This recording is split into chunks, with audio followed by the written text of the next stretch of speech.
Role Bawankule साहेब, आज बैठक झाली, शिवसेनेचे नेते पण आले होते. नेमका महायुतीबाबत काय बैठक? आज भारतीय जनता पार्टी महायुतीची बैठक झाली. शिवसेनेकडनं उदय सामंत, संजय राठोडजी, आशिष जयस्वालजी तीनही मंत्री त्या ठिकाणी होते. सोबतच अकोला, अमरावती, नागपूर आणि चंद्रपूर या जिल्ह्यातील ज्या शिवसेनेच्या नेत्यांना समन्वयाची जबाबदारी दिली ते सर्व या बैठकीला होते.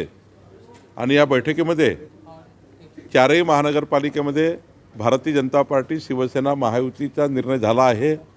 जवळपास अंतिम होत आला आहे. उद्या संध्याकाळपर्यंत जागा वाटप पूर्ण होईल आणि भारतीय जनता पार्टी शिवसेना महायुती या ठिकाणी होईल.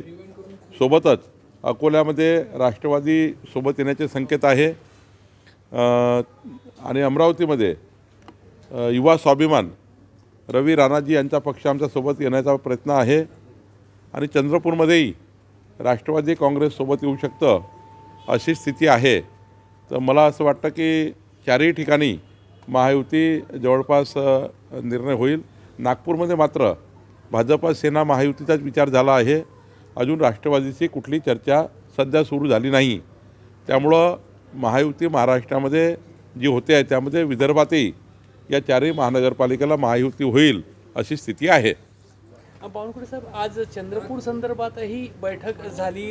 गेल्या काही दिवसापासून जे वाद सुरू होते त्या अनुषंगाने वरिष्ठ नेत्यांनी तुमच्या नेतृत्वामध्ये एक बैठक पार पडली. काय ठरलं आहे त्यामध्ये? सुधीरभाऊ मुनगंटीवारच्या मार्गदर्शनाखाली ही निवडणूक होणार आहे आणि या निवडणुकीमध्ये आमचे हंसराज भैया अहिरजी सोबतच या निवडणुकीचे निरीक्षक म्हणून चैनुभाऊ संचेती असणार आहे.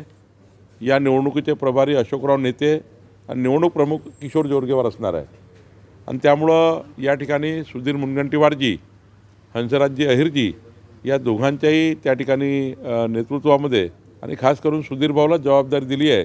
त्यांच्या मार्गदर्शनाखाली ही सर्व निवडणूक होणार आहे आणि चैनुभाऊ या ठिकाणी निवडणुकीचं कामकाज बघणार आहे. चंद्रपूरचे उमेदवार ठरवण्यासाठी काही सर्वे करून इलेक्टोरल मेरिटचा पण निर्णय झाला आहे? हो, आम्ही सातही लोक, सुधीरभाऊ सहित आम्ही सर्व सातही, हंसराज भैया आणि सातही लोक या ठिकाणी बसलो होतो. आम्ही एक कॅन्डिडेटची त्या ठिकाणी निवड केलेली आहे आणि आता दोघांचेही सहमत झालेलं आहे. चंद्रपूरमध्ये समन्वयाने जागा वाटप झालेलं आहे. नक्कीच उद्यापर्यंत किंवा परवापर्यंत यादी जाहीर होईल. ही सगळी जागा वाटप निर्णय होत असताना काही चढ उतार होते का? कुठे काही शाब्दिक झाल्याची चर्चा आहे? नाही, काही शाब्दिक चकमकी झाल्या नाही. चर्चा झाल्या. चर्चेमध्ये मार्ग निघाले. जर चर्चेमध्ये शाब्दिक झालं असतं आणि काही अजून काही वेगळं झालं असतं तर एवढा वेळ बैठक थोडी चालली असती.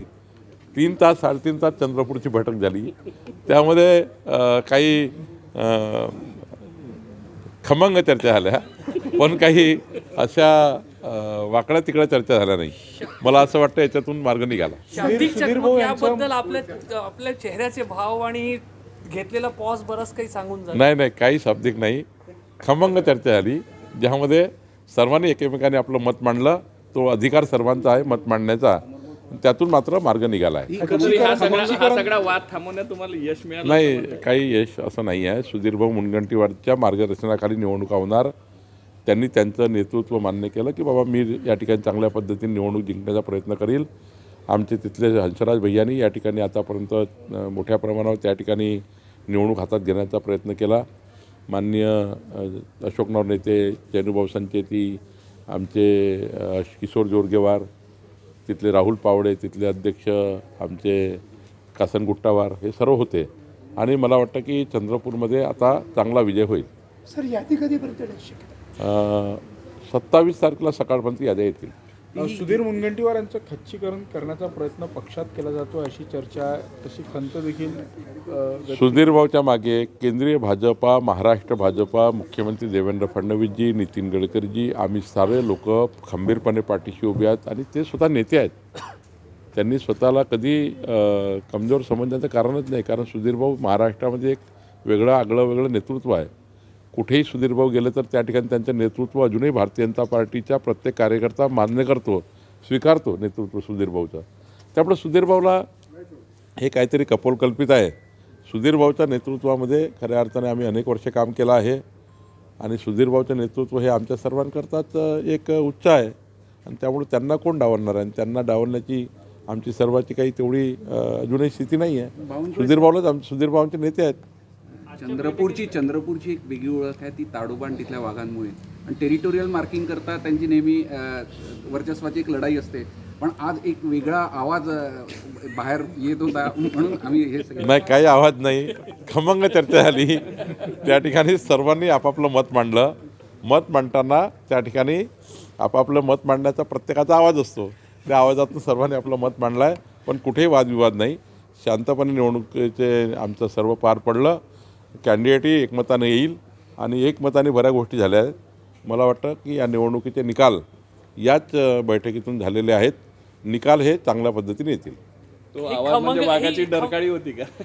ही खमंग चर्चा जी आहे भाजपमध्ये लोकशाही जिवंत आहे याचा द्योतक म्हणायचा का? एकदम. भारतीय जनता पार्टीमध्ये सर्वांना बोलण्याचा अधिकार आहे, सर्वांना मत मांडण्याचा अधिकार आहे. सर्वांनी आपापले कॅन्डिडेट सुचवले, काही ठिकाणी एकमत झालं आणि 27 तारखेपर्यंत सर्व हे मान्य केलं सर्वांनी. जे पार्टी कॅन्डिडेट ठरवले ते आम्हाला मान्य. बावनकुळे साहेब, एक प्रश्न आहे. लोकसभेत सुद्धा चंद्रपूरलाच कुठेतरी भाजप मागे पडलेलं, आत्ता झालेल्या निवडणुकीमध्ये सुद्धा चंद्रपूरच मागे पडलेलं भाजप दिसत आहे. हे वारंवार मागे पडण्यामागचे कारण काय वाटतं आपल्याला? नाही, आता शेवटी प्रत्येक निवडणुकीचं गणित वेगळं आहे. नगरपालिकेमध्ये काही ठिकाणी आम्ही कमजोर पडलो, कमी पडलो. पण मला वाटतं आता महानगरपालिकेत मात्र चांगल्या पद्धतीने यश मिळेल. प्रत्येक निवडणुकीचं विश्लेषण वेगळं असतं, प्रत्येक निवडणुकीचे कॅन्डिडेट वेगळे असतात, प्रत्येक निवडणुकीचे अजेंडा वेगळा असतो. या निवडणुकीचा मात्र आता अजेंडा वेगळा आहे. चंद्रपूर शहरामध्ये भाजपा महापौर बसावा, तिथे भाजपाची सरकार यावी याकरता सर्वांनी प्रयत्न सुरू केलेले आहे आणि जनतासुद्धा आमच्यासोबत आहे.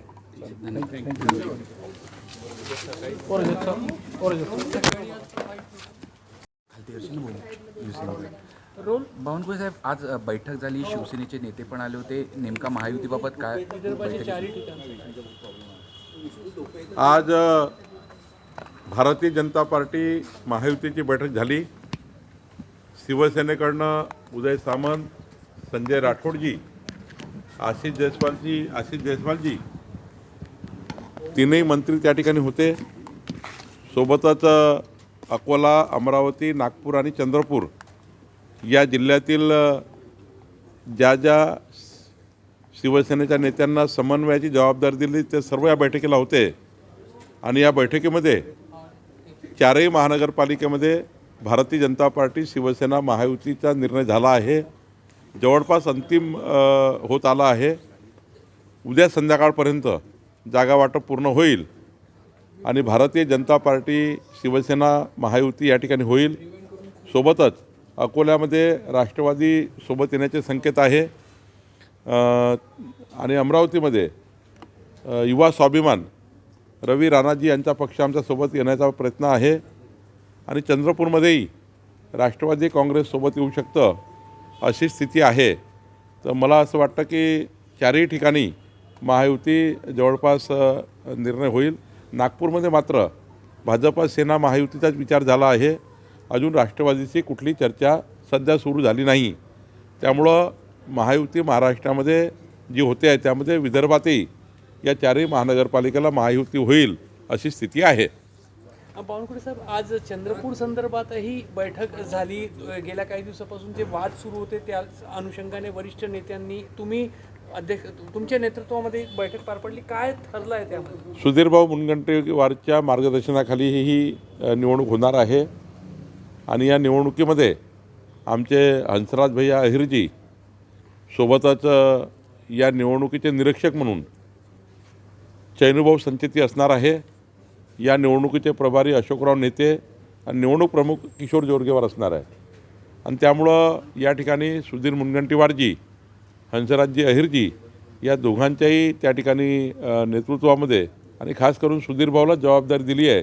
त्यांच्या मार्गदर्शनाखाली ही सर्व निवडणूक होणार आहे आणि चैनूभाऊ या ठिकाणी निवडणुकीचं कामकाज बघणार आहे. चंद्रपूरचे उमेदवार ठरवण्यासाठी काही सर्वे करून इलेक्टोरल मेरिटचा पण निर्णय झाला आहे? हो, आम्ही सातही लोक, सुधीरभाऊ सहित आम्ही सर्व सातही, हंसराज भैया आणि सातही लोक या ठिकाणी बसलो होतो आम्ही एक कॅन्डिडेटची त्या ठिकाणी निवड केलेली आहे आणि आता दोघांचेही सहमत झालेलं आहे. चंद्रपूरमध्ये समन्वयाने जागा वाटप झालेलं आहे.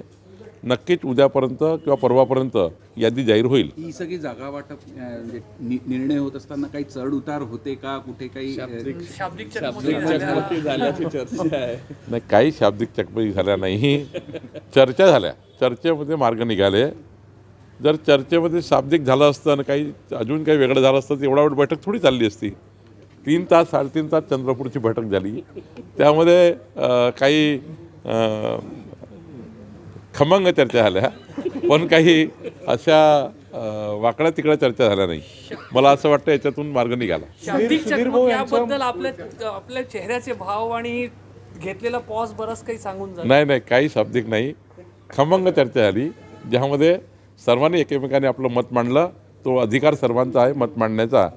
त्यातून मात्र मार्ग निघाला आहे. एकंदरीत हा सगळा वाद थांबवण्यात तुम्हाला यश मिळालं? नाही, काही यश असं नाही आहे. सुधीरभाऊ मुनगंटीवारच्या मार्गदर्शनाखाली निवडणुका होणार.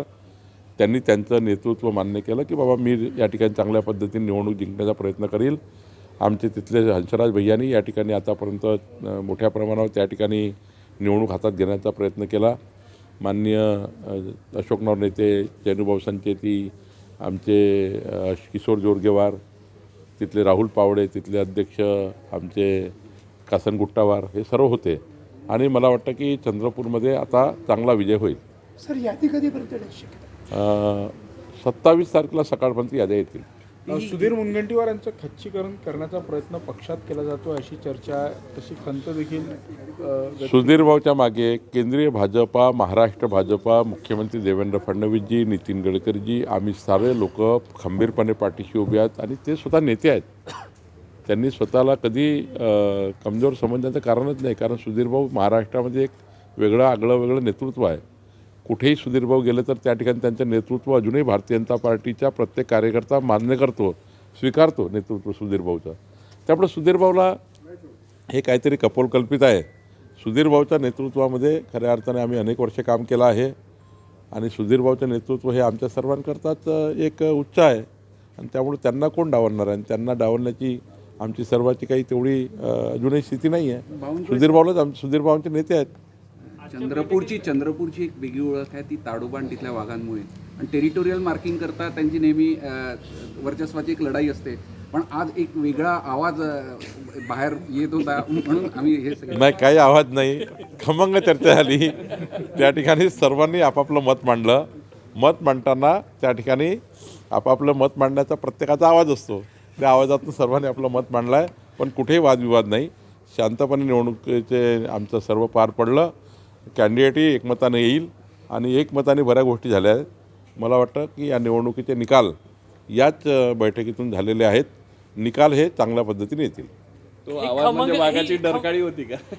ही खमंग चर्चा जी आहे, भाजपमध्ये लोकशाही जिवंत आहे याचा द्योतक म्हणायचा. एकदम भारतीय जनता पार्टीमध्ये सर्वांना बोलण्याचा अधिकार आहे, सर्वांना मत मांडण्याचा अधिकार आहे. सर्वांनी आपापले कॅन्डिडेट सुचवले, काही ठिकाणी एकमत झालं आणि 27 तारखेपर्यंत सर्व हे मान्य केलं सर्वांनी. जे पार्टी कॅन्डिडेट ठरवले ते आम्हाला मान्य. भावनकर साहेब, एक प्रश्न आहे. लोकसभेत सुद्धा चंद्रपूरलाच कुठेतरी भाजप मागे पडलेला, आत्ता झालेल्या निवडणुकीमध्ये सुद्धा चंद्रपूरच मागे पडलेलं भाजप दिसत आहे. हे वारंवार मागे पडण्यामागचे कारण काय वाटतं आपल्याला?